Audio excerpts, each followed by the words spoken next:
Good morning बच्चों। Good morning बच्चों। Good morning sir. Yes, चलेंगे टैक्सेशन।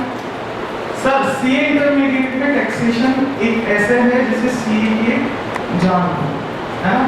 टैक्सेशन में हम समझेंगे वेरियस एस्पेक्ट्स ऑफ टैक्सेशन। अच्छा, टैक्स हमको पता है दो तरह के इंडिया में, डायरेक्ट और डायरेक्ट में क्या आता है हमारे पास? Income tax, right. और इनडायरेक्ट में हमारे पास क्या है? जीएसटी। उसी आईसीआई ने भी टैक्सेशन को दो भाग में डिवाइड कर रखा है। फर्स्ट वाला डायरेक्ट टैक्स, या हम उसको बोल सकते हैं income tax, right. Income tax की वेटेज भी 50 मार्क्स का है।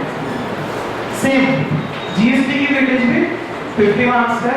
एक ही दिन एग्जाम होता है। पार्ट ए में इनकम टैक्स आता है, पार्ट बी में जीएसटी आता है, राइट। दोनों लॉ अपने अलग अलग लॉ हैं, इनका कोई भी मैचिंग नहीं। अच्छा, डायरेक्ट और इनडायरेक्ट क्यों कहते हैं? वाई को हम समझेंगे, वाई से पहले तो हम आगे जाएंगे। पहले हम समझ लेते हैं हमें कैसे कैसे पढ़ना है, क्या मार्क्स डिस्ट्रीब्यूट रहेंगे, कितने एमसीक्यू आएंगे, एमसीक्यू कैसे आएंगे, केस बेस्ड हैं या कैसे होंगे, फिर हम स्टार्ट करेंगे अपनी प्रिपरेशन, राइट। अच्छा, मेरी क्लास में सबसे मोस्ट इंपॉर्टेंट थिंग रहेगी वाई। कुछ बच्चे पढ़े हुए हैं मेरे से, है ना। वाई क्यों, व्हाट मीन क्या, क्या तो ठीक है, क्या तो आप भी पढ़ सकते हो, आपके पास बुक है ना। हम पढ़ेंगे वाई। ये कब आया, कौन से ईयर में आया ये प्रोविजन, ये भी बताऊंगा। कैसे इंट्रोड्यूस हुआ, क्या सोच रही, इससे पहले किसने डिफॉल्ट करा। मतलब टैक्स में हमारे पास कुछ लूपहोल्स होते हैं। बिजनेस पर्सन लूपहोल्स को देख के समझ के उस प्रोविजन पे क्या करते हैं, अपना टैक्स सेव कर लेते हैं। गवर्नमेंट को लगता है यस, अगर गवर्नमेंट ने उसके लिए कोई रूल नहीं बनाया, कोई प्रोविजन नहीं बनाया, this is called as tax planning. Next, budget. Budget कब आता है? फर्स्ट में, पहले फर्स्ट स्टेप को बजट में गवर्नमेंट उस रूल को चेंज कर देती है by way of amendment, right.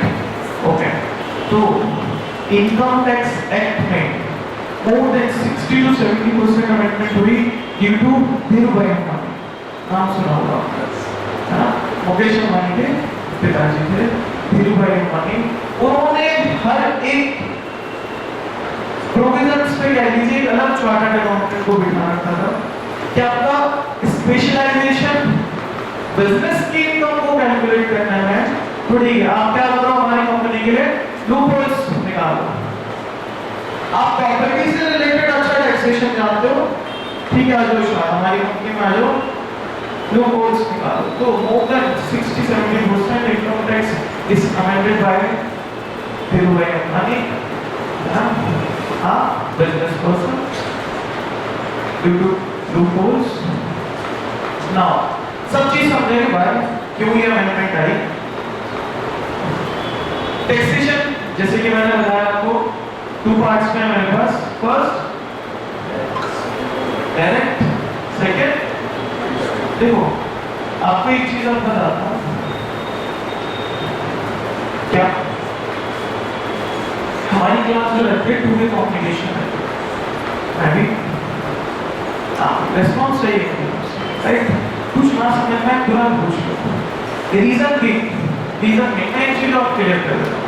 I am practising chartered accountant, और मैं मेरिट में तो प्रैक्टिस कर रहा हूँ, बट परमानेंट के पास है हर एक स्टेट के एसएससी मेरे पास है, राइट। साउथ का मेरे पास major chart, okay.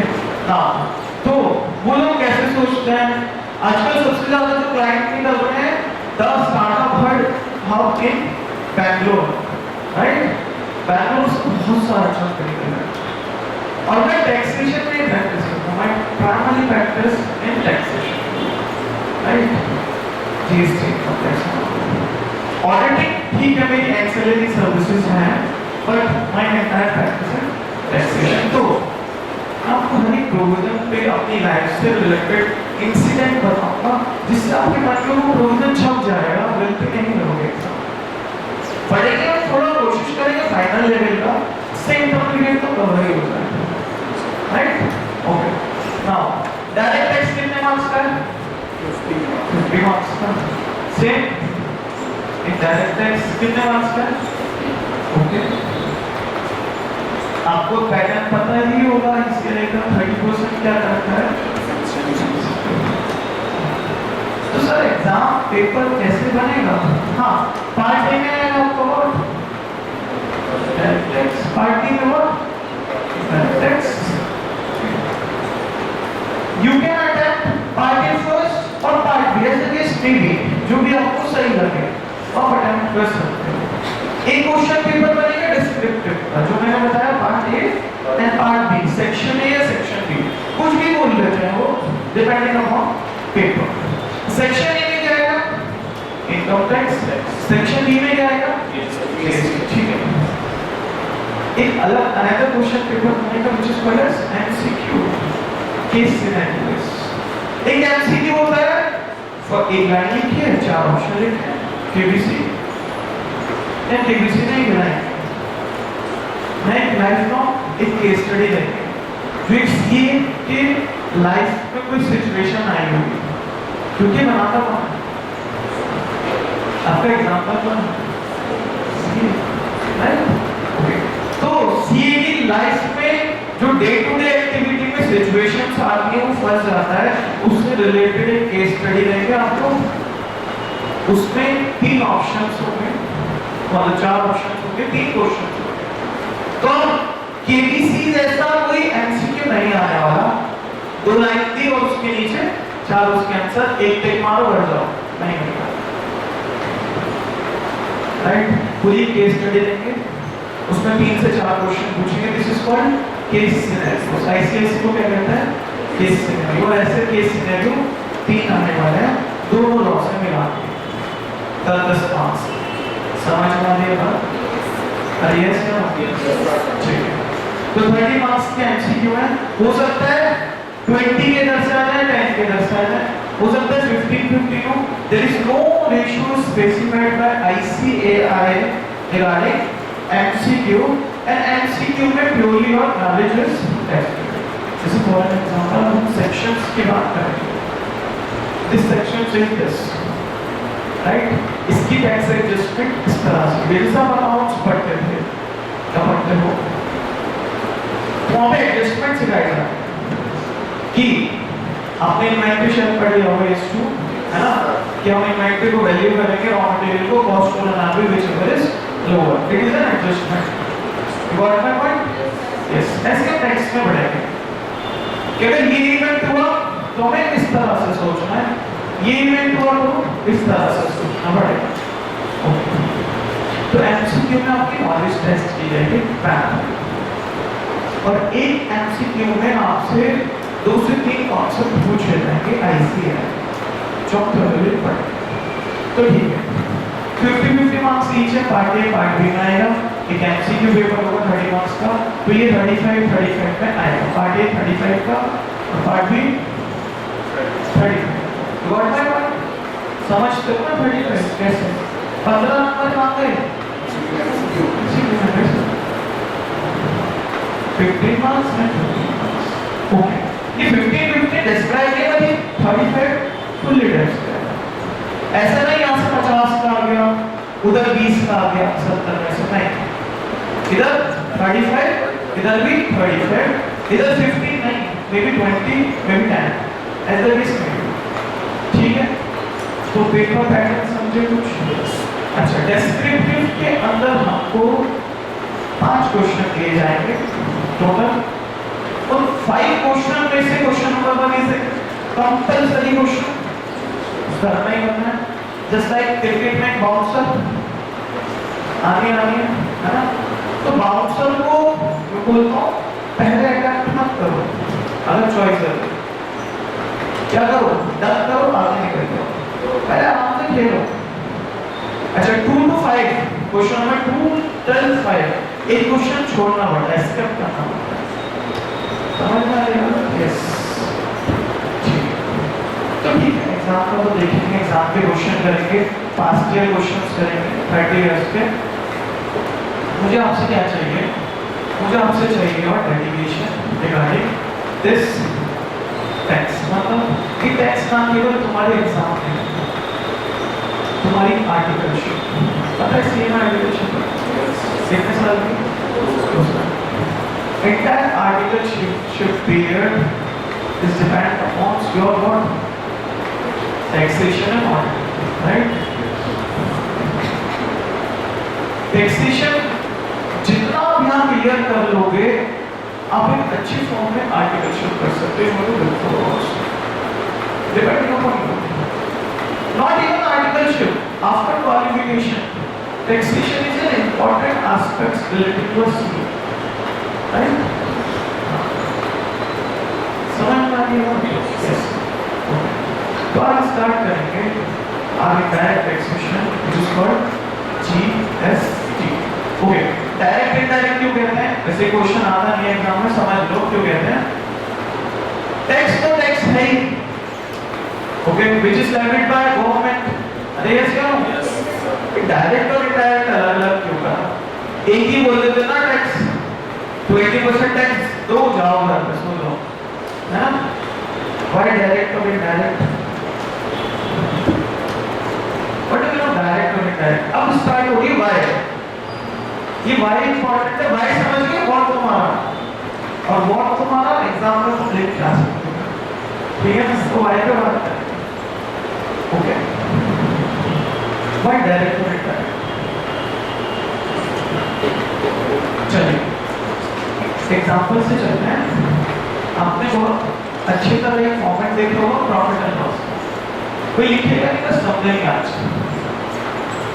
Trading and profit loss बताइए, सही लिखना है नहीं? Sales, closing stock, opening stock, purchases, direct expense, and we have a gross profit brought down, and we have an indirect expenses, depreciation, or we got what? Net profit से कितना निकला? सही है? सही है? नहीं? हाँ सही है। आप chartered accountant in my eyes.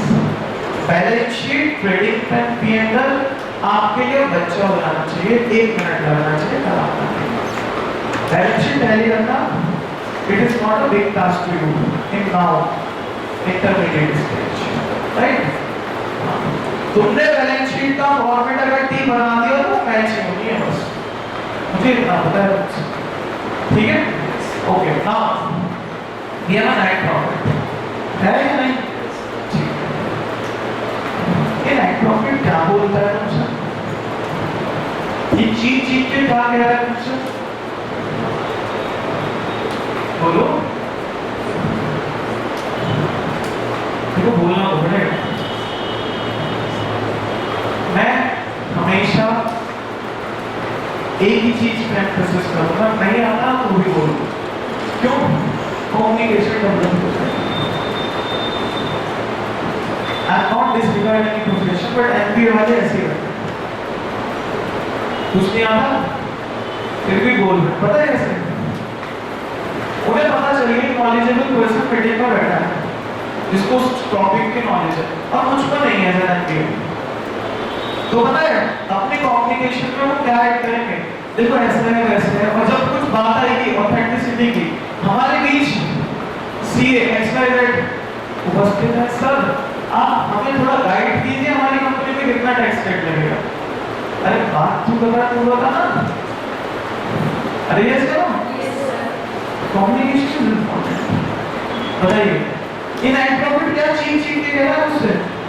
ये बोल रहा है उससे एक व्यापारी ने सेल्स करी, the sales is not a profit, वो घर नहीं ले गया पैसे, उसने कुछ परचेजेस भी करी, वहां पे करा, कुछ डायरेक्ट एक्सपेंस करा directly related to my sales, वहां कुछ खर्चा होगा, और कुछ इनडायरेक्ट एक्सपेंस में just like salaries, admin expense, selling and distributions, office maintenance, yes or no? Yes. Which is not directly related to my sales, but it should be done in course of business. एक business चलाना है तो office को लगाना पड़ेगा, reception पे लोग बिठाने पड़ेंगे, एक वाटर बोतल देनी पड़ेगी, है ना? मार्केटिंग एक्सपेंस करने पड़ेंगे, जब जाके बिजनेस खड़ा होगा। तो बोल रहा मैं इसको भी घटाता हूँ और non cash expenditure like depreciation which is allowed as an indirect tax expense in my accounts, और उसके बाद जो बचता है मैं काम लेके जा रहा हूँ, अपने घर लेके जा रहा हूँ।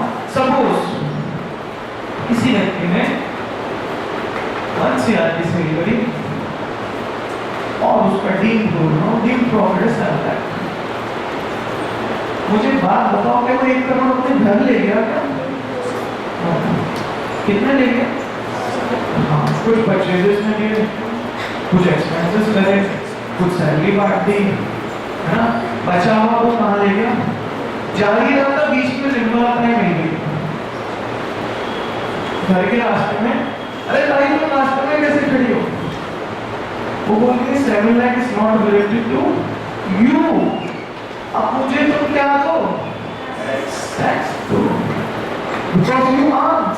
यस, निर्मला ताई कितना टैक्स चाहिए? तो we have a slab tax. आपने पढ़ा होगा 12 लाख तक की इनकम पे कोई टैक्स नहीं लगेगा, बजट में अनाउंस हुआ है। आप लोगों ने इंस्टाग्राम पे देखा नहीं? देखो जो देख रहे हैं,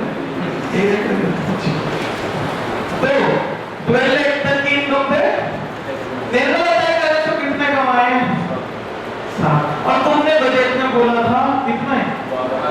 12 लाख तक पे कोई टैक्स नहीं देना। अगर निर्मला ताई डायरेक्टली तुमसे टैक्स कलेक्ट करिए, इट इज कॉल्ड समझ में आ गया? This is income tax. इसलिए इनकम टैक्स को क्या बोला गया? Direct tax. यहाँ तक क्लियर हुआ है? This is example of business. If I doing a job in TCS Tata Consultancy Services, right? तो मैं सैलरी ले रहा हूँ एज CA, ठीक है? Suppose my salary is 1 lakh rupees per month. Primary कितनी सैलरी मेरी?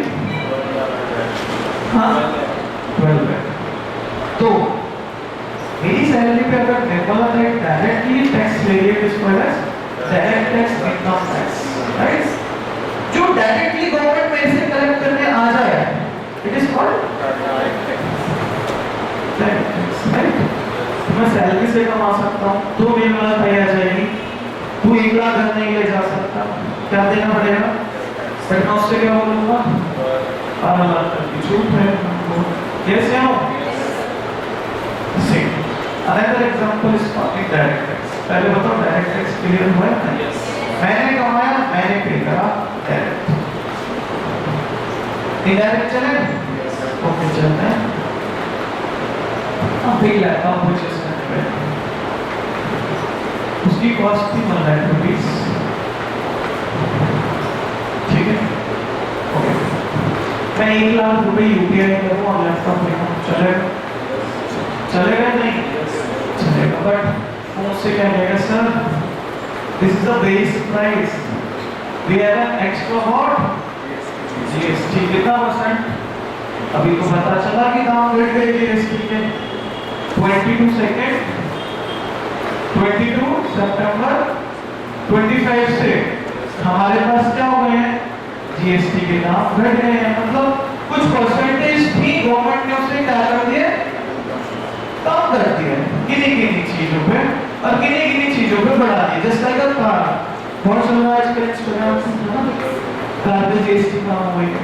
तो इसका मतलब 22 से पहले कुछ और रेट्स थे और 22 या उसके बाद कुछ और रेट्स हैं। I am not talking about GST rates, वो आपसे इंटरमीडिएट की बात नहीं की जाएगी ना, फाइनेंस में की जाएगी।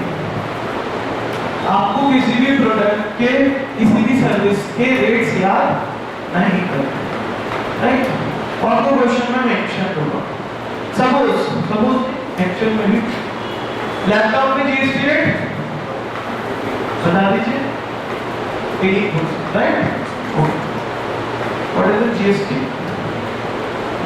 कितना जीएसटी आएगा? 20, बोलिए। अरे ऐसे कॉस्टिंग इनवॉइस देगा कितने का? 1/18। यस या नो? तो तुम उसको 1 लाख करने वाले से एक्सपेक्ट करेगा? मना कर देगा, मुझे नहीं बेचना अपना लैपटॉप, मुझे कितने चाहिए? 1,18,000 चाहिए। ठीक है भाई, लाभ करता है यूपीआई। ये 18,000 तुमने दिए? हाँ मैंने तो दिए। सोचना है इसमें, अभी से मत सोचो कुछ, आज कुछ नहीं है सोचने वाला। चाहिए 18,000 किसने दिए? मैंने दिए। निर्मला ताई को। मैंने यूपीआई किसको कराया? Shopkeeper, shopkeeper. अगर निर्मला ताई डायरेक्टली ले लेती मेरे से, हाँ जी, so it becomes this tax is levied on me, yes, just like a net profit, but this is not directly paid by me to government. I am paying to a shopkeeper and shopkeeper pays the tax. Reason paid. अब मुझे बताइए, ऐसे लगता है मैं ले रहा हूँ, आप भी लेने वाले हो सकते हैं, दुनिया में बहुत लोग हो सकते हैं, किसे पकड़ना आसान है, हमें या shopkeeper? The government says this tax is not related to you. This tax is related to the consumer. But shopkeeper, you should pay this tax. Is called as indirect tax. ये शॉपकीपर ने पे नहीं करा। अब कल को जाके 18,000 रुपए सपोज आपकी दुकान है, गवर्नमेंट को आपको देने पड़ेंगे, किसके नाम पे? जो आपने मुझसे कलेक्ट करे हैं, किसके नाम पे? GST. GST stands for goods and service tax के नाम पे। This tax is levied on you, no, levied on consumer, but paid by shopkeeper. समझ में आ रही है? It's called as indirect tax. आपके लिए जब निर्मला ताई खुद से चल के आ गई थी, डायरेक्ट, समझ में आ रहा है? आपके लिए, आपको व्यापारी ओनर्स, आपके लिए जब निर्मला ताई खुद से चल के नहीं आए, क्योंकि तुम्हें पे करना ही नहीं था, तुमने लैपटॉप खरीदा ही नहीं था, खरीदा तो मैंने था, पर निर्मला ताई कह रहे मुझ जैसे लोगों को पकड़ना मुश्किल है, शॉप तो कहीं चल के जाने वाली नहीं है ना, अब तुम्हें पकड़ना आसान है, तो टैक्स कौन देगा? आप लोग। ऐसे indirectly which is called as Radha का मैं थोड़ी पढ़ा तो समझ कम आता है ना। विद दिस एग्जांपल क्लियर होता है what is a direct tax, what is an indirect tax? Yes या no? Yes. Indirect tax is levied on what? Question answer करते हैं। Levied on what? लेविड मतलब अरे ऐसे मत करो। Direct tax is levied on what?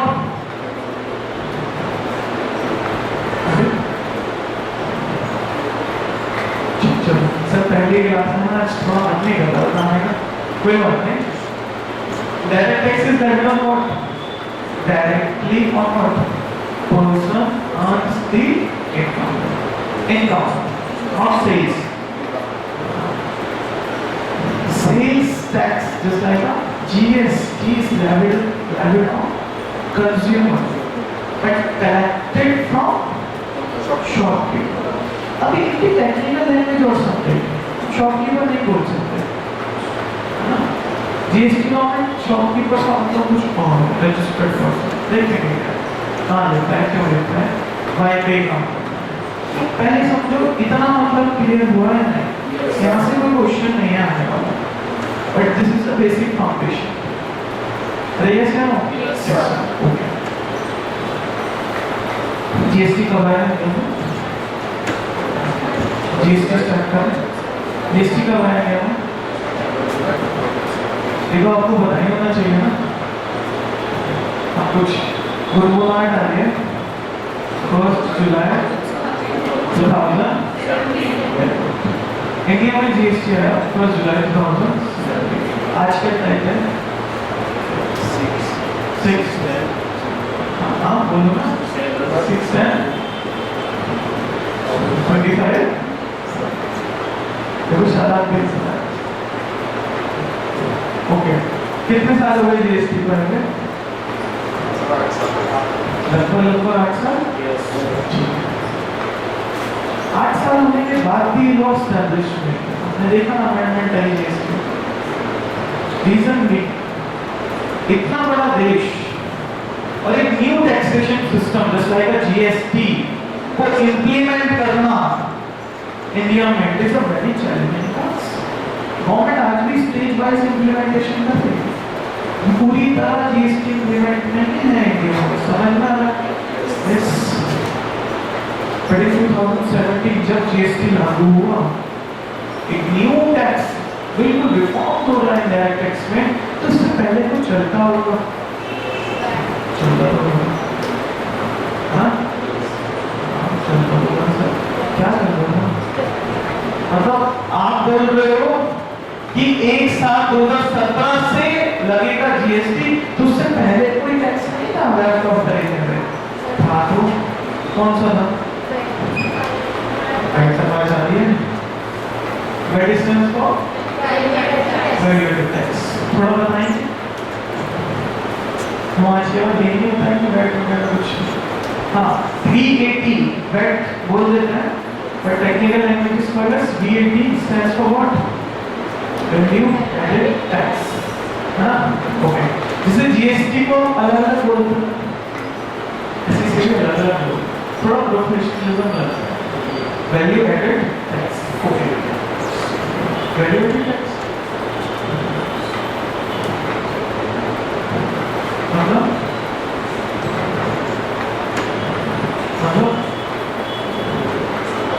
मत पूछो मुझसे, आप बताओ, ठीक है ना साहब? बिल्कुल सही है। What do you know VAT? VAT stands for, नींद आ रही अच्छी? थोड़ा सा सीधे बैठो, चलो। वैल्यू एडेड, जितनी मैं वैल्यू एड करूंगा, मार्जिन जिसे आप बोलते हो, उस पर जो टैक्स लगेगा it is called as VAT, VAT। Margin add, हाँ अभी समझेंगे कौन सा, ठीक है सर। जैसे फॉर एग्जाम्पल मैं लैपटॉप खरीद के बेचता हूँ, बना के नहीं बेचता। लैपटॉप के मैन्युफैक्चर भी होते हैं, I am not a manufacturing unit, I am trading unit, trade purchase, ठीक है ना? ओके, मैंने लैपटॉप खरीदे, ओके, इन बैटरीज की बात कर रहे हैं, मुझे कॉस्ट पड़ी लैपटॉप की सपोज 90,000, कितने में बेचूं? अरे बता दो तुम्हें खर्चे करने हैं। अगर तुम्हारे यहाँ पे सॉरी कॉस्ट परचेज 90,000 है, फिर खर्चे वगैरह कैसे होंगे? कुछ बढ़ा के मार्जिन ऐड करोगे, इस वैल्यू ऐड करोगे, this value addition is also called as value addition is also called as profit margin, not a VAT ना मार्जिन। भाई सेल्स का नियम क्या है? Sales minus what? Cost of goods sold is equals to what? Profit. यही पढ़ते हैं ना बचपन से। इस प्रॉफिट को मैं मार्जिन बोल रहा हूँ, इस मार्जिन को मैं वैल्यू एडेड बोल रहा हूँ। चलेगा ना तुमको? तुमने वैल्यू एड कितनी करी?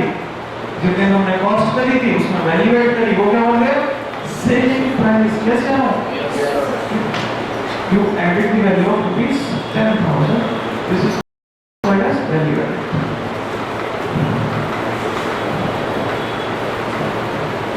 तुमने वैल्यू एड करी 10,000 की। Now 1 lakh is what? Selling price. समझ में आएगा? क्या वैट केवल वैल्यू एडेड पे लगता है? जैसे हमने जीएसटी लगाया किस पे? अकाउंट्स काफी चालू हो गया, हाँ लैपटॉप पे, हाँ हमने जीएसटी किस पे लगाया? सेलिंग प्राइस पे। क्या वैल्यू एडेड टैक्स केवल वैल्यू एड करने पे लगेगा? मतलब 10,000 पे लगेगा कि 1 लाख पे लगेगा? The question is that, बताइए कैसे होगा? हमने कितनी वैल्यूएट करी अपनी? ठीक है, ओल्ड टैक्स की थी, इसे क्या बोलेंगे? ओल्ड टैक्स की थी। ओके, वैट लगाना है, ठीक है, ये 5% होगा ना, right? The value is what? 5,000 रुपए वैट के जोड़ रहे, तो तुम्हारी invoice value becomes what? 1 lakh. You got it? हाँ, तब तो कोई दिक्कत नहीं। तो वैट भी किस पे लगा? सेल्स पे। तो what about the value added tax? Why we called as value added tax?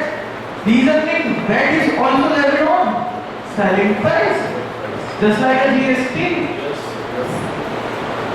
Why we are called as value added tax?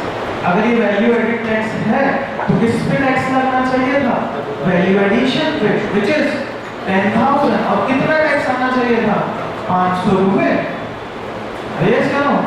The question is that समझेगा। आपकी बात बिल्कुल ठीक है, but government says that you are doing trading activity. Yes, जब आप purchase करके लाए होंगे तो जिसने बेचा होगा उसने भी क्या लगाया होगा? वैट। यस या नो? ठीक है, जरा उसके सीए बनता है जिसने बेचा था, अभी किसके सीए थे? जिसने खरीदा था। अब उसके सीए बनता है जिसने बेचा था। सपोज उसका एक्स ने बेचा था, अच्छा, तो ठीक है, सेलिंग प्राइस कितना था उसका? 90,000। 90,000? No, this 90,000 what? The 90,000 includes what? Includes that। समझ में आ गया? अनवाइंड करते हैं, एक तो चीज माइंड है, अनवाइंड करके देखते हैं कितना वैट। ओके, देखते हैं 90,000 represent what? 105. Then 100 is what? बताइए, 100 is what? अब कैलकुलेटर कंपल्सरी कर दूं नहीं बच्चे? हाँ, अपने पास हमेशा रखना होना चाहिए। बोलिए। 4? हाँ, 85 716, right? This is the value what? This is the selling price of what? Mr. X. अरे ये सुनो, इसमें क्या चढ़ेगा? अभी अनवाइंड है, क्या करोगे? वाइंड। ओके, करो वाइंड। क्या चढ़ाओ? राइट। कितना परसेंट? 5%। बताओ कितनी वैल्यू है? फटाफट। 42, राइट, प्लस करो, राइट। तो 90,000 was invoice value. Yes. Government says that मेरे से X ने माल किसको बेचा? Okay. The government says that what? Madhur, you are purchasing a goods laptop from X and you are paying what? 486 as an VAT. This is an allowed. हम ये मान लेंगे मधुर कि तुमने हमारे नाम के उस X को कितने दे दिए? कितने दे दिए? 4286, है ना? तो अब तुम्हें मधुर बार-बार अकाउंट्स कहाँ से आते हैं? अब तुम्हें मधुर हमें 5,000 नहीं है, कितने देने? तुमने 4286 हमारे नाम के दे दिए हैं, तो ठीक है, इसकी वैट रिटर्न बनाते हैं।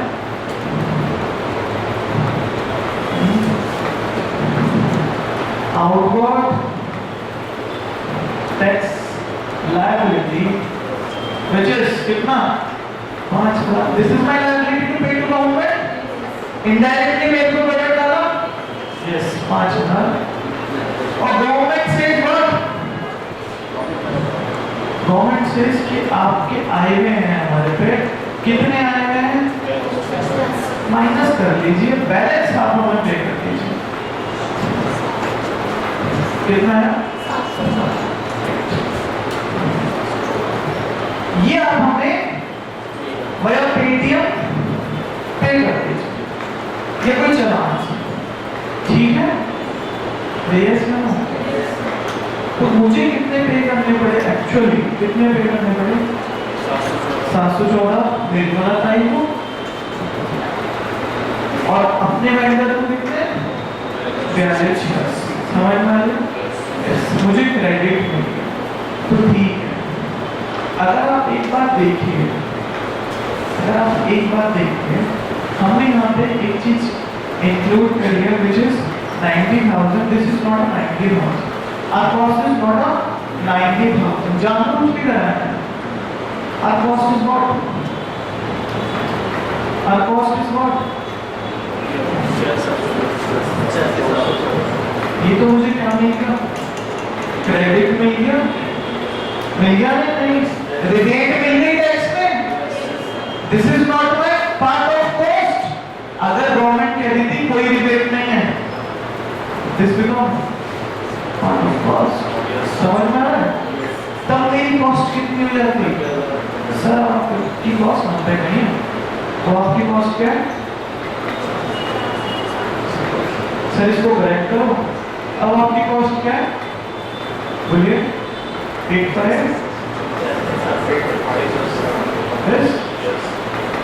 सर आपका मार्जिन 10 नहीं है, कितना है, 10 माइनस 10 कितना है, 40, बताओ, 1 लाख में से माइनस करो 40,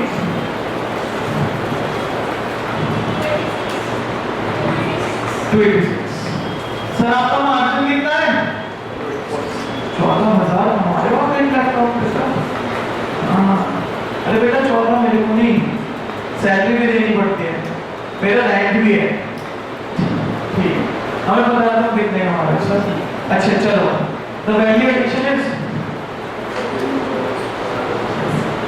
and you says it is a value addition tax, तो निकालिए जरा, वैल्यू एडिशन कितनी है, 4286, इसका 5% करना जरा कितना है, 714, और तुमने दिए कितने हैं गवर्नमेंट को, बताओ ना, तुमने दिए कितने गवर्नमेंट को, जितनी तुमने वैल्यू ऐड करी उतना ही टैक्स दिया गवर्नमेंट, तुमने वैल्यू कितनी ऐड करी,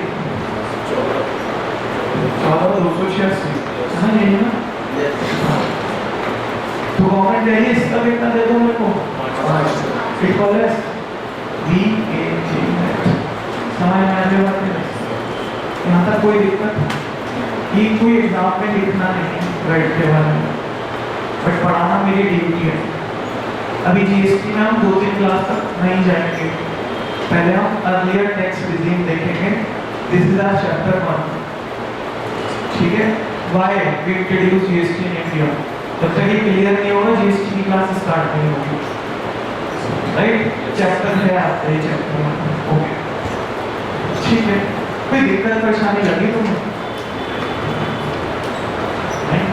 5,000 रुपए आपने मुझे दिए थे वैट रिजिम में, 1 लाख का लैपटॉप लिया था, 5,000 तुम कह के गए थे किसे दे देना, निर्मला ताई को, जिसमें से मैं जब खरीद के लाया तो दे दिए थे वेंडर को कितने, 4286, तो 714 रुपए मैंने निर्मला ताई को दे दिए, जितनी मैंने वैल्यू ऐड करी थी उसका 5% स्क्वायर इज वैट, सिंपल, ठीक है। But in GST is also value added tax, MCQ पूछता है इससे, GST is also value added tax, why GST is a separate tax. Why we have a requirement to introduce a GST in India? क्यों introduce करा GST को? अभी उसके question के लिए 2 क्लास करेंगे, अभी तो नॉर्मल लिख रहा हूँ सब कुछ, अभी डिफिकल्टीज भी दिखेंगी इन अर्लियर लॉस। चले आगे? यस या नो? मैं लैपटॉप बना के बेचता हूँ, अभी जीएसटी आया नहीं है। You are a student before 2017, अभी आपके लाइफ में जीएसटी नहीं है। क्या बैठ समझा होना, इतना ही समझना सफिशिएंट है, क्योंकि अब बैठ नहीं चलता। We produced या manufactured an article or thing, okay? Before GST, this समझता क्या होता है? Suppose मैं लैपटॉप मैन्युफैक्चर करता हूँ खुद, तो पार्ट्स लाने पड़ते होंगे, हार्ड डिस्क लानी पड़ती होगी, OS डालना है, स्क्रीन है, वगैरह वगैरह बहुत सारी चीजें, प्रोसेसर है ना? इनकी सबकी कंपनी अलग है।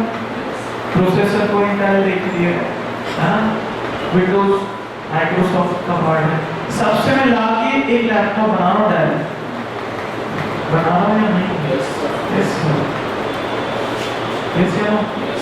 Intel processor is a raw material for me, but the finish goods for Intel company, उसका नाम ही है प्रोसेसर बनाना। समझते हो ना? मेरा रॉ मटेरियल है, बट इंटेल कंपनी का फिनिश गुड्स है वो, ठीक है। ओएस माइक्रोसॉफ्ट का क्या है? फिनिश प्रोडक्ट है, फिनिश गुड्स है, बट मेरे लिए क्या है? Raw material. मैं अगर विंडोज नहीं इंस्टॉल करूंगा तो नहीं चलेगा, एक मेरा फिनिश गुड तैयार नहीं होगा, which is called as laptop, because I am a Dell और HP, as the case may be. सही बात है। तो जब मैं लैपटॉप मैन्युफैक्चर कर रहा हूँ तो मुझे वेरियस रॉ मटेरियल्स खरीदने हैं, बिकॉज मेरे लिए वो रॉ मटेरियल है, तो किसी के लिए तो वो मैन्युफैक्चरिंग करना है। What a laptop manufacturing of an article or thing. I'm talking about manufacturing of article or thing. What do you know of article or thing?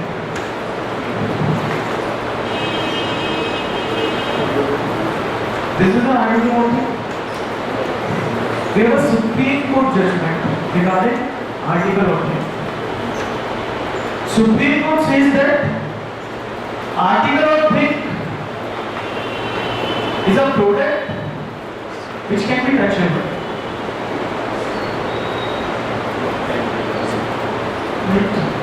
But इसके अंदर का IT not touchable, you touchable, you have superpowers, no? इसके अंदर की IT AI है, उसको छू नहीं सकता, इट इज कॉल्ड सर्विस। तो मैन्युफैक्चरिंग हो सकती है इसकी, गुड्स की, प्रोडक्ट की, आर्टिकल और थिंग की। समझ में आ रहा है? सर्विस क्या होगी? वो प्रोवाइड की जाती है, which is not an example. Service का एग्जाम्पल नहीं ले रहा, I am talking about goods, manufacturing of goods. Okay, मगर गुड्स का मतलब जीएसटी में अलग है। वेवर सेक्शन 2 सबसेक्शन 52 और सीजीएसटी एक्ट 2017। सर ये क्या होगा? नहीं, सी है।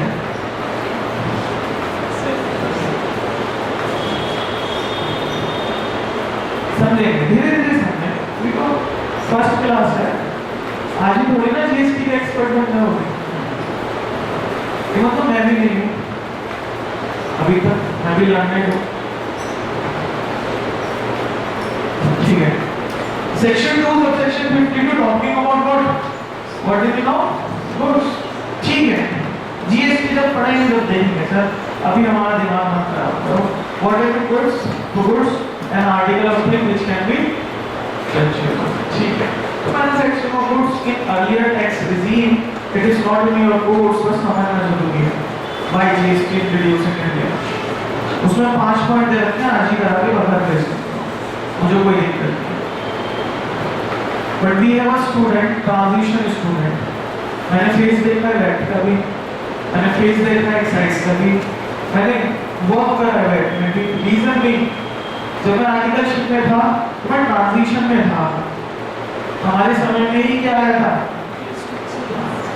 My articleship period is 2016 to 19, पहले 3 इयर्स की होगी, राइट? तो I have knowledge of excise and all, बहुत सारे टैक्सेस की, तो now I am talking about excise duty. What? Approximately 17 acts are substituted in what? In GST. 17 act खत्म हुए तब क्या बनाए? क्योंकि उनमें कुछ खामियां थी, वो खामियों पे भी बात करेंगे। यह क्वेश्चन 5 नंबर का आता है, what are the deficiencies in earlier tax regime. बहुत अच्छे से क्या है? अगर अर्लियर टैक्स रिजीम बता दो कौन सी? हाँ, दो तो पढ़ाई वो बता दी। अच्छा, excise duty. Excise duty says that अगर आप कुछ भी प्रोड्यूस कर रहे हो, कुछ भी मैन्युफैक्चर कर रहे हो, बेचने की बात नहीं कर रहे हो, अगर ये प्रोड्यूस करके फिनिश गुड्स बन गया तो एक टैक्स लग जाता था, which is called as excise duty. हाँ, टैक्स तो बिकने में लगना चाहिए। The excise duty tax is levied on what? बताइए, is levied on what? Manufacturing. एक मिनट।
टाटा मोटर्स क्या बनाती है? ओके, एक कार बनाने में वेरियस कंपोनेंट्स लगते हैं, है ना? हर कंपनी के अलग कंपोनेंट्स आते हैं, जैसे टायर, सीएट हमारे, है ना? और बहुत सारे वेरियस कंपोनेंट्स होते हैं, बैटरीज अलग कंपनी बनाती है, हेडलाइट अलग, है ना? तो टाटा मोटर्स एक प्रोडक्ट बना रही है, फिनिश गुड्स बना रही है, which is called as car. Car बनाने के साथ ही सपोज टाटा मोटर्स को कॉस्ट पड़ी उस कार बनाने की 5 लाख रुपीस, ओके? तो एक्साइज ड्यूटी लेवीड हो जाएगी 12.5%, which is बताइए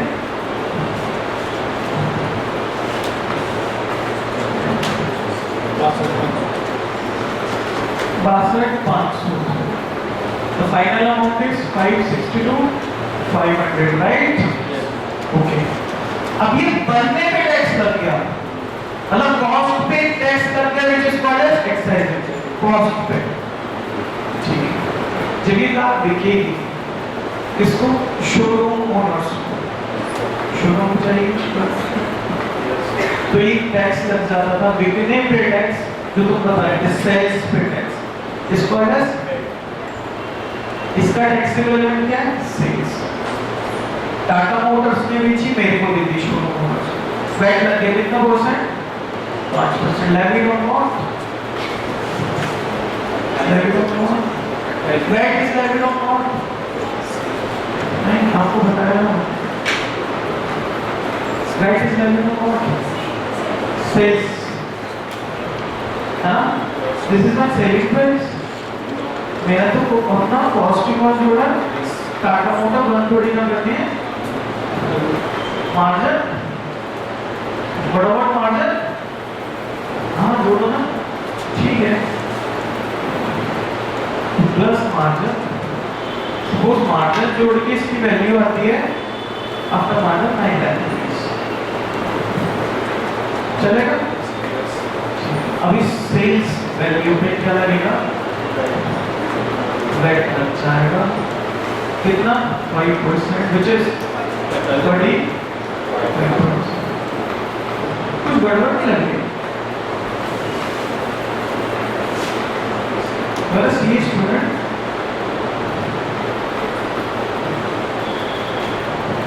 कुछ गड़बड़ नहीं लगी? यस,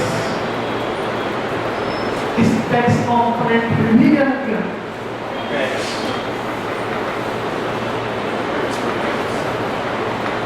ये 9 में 3 कंपोनेंट है, first cost, second margin, third excise duty है या नहीं? एक्साइज ड्यूटी है टैक्स, और उसपे भी tax VAT. Another deficiency, the biggest deficiency, अगर मैन्युफैक्चरर से माल इस पे आ रहा है, ट्रेडर पे तो क्या लगता था? टैक्स पे भी टैक्स। Got my point? इसमें 3 कंपोनेंट है, तब मैंने 5% करा है।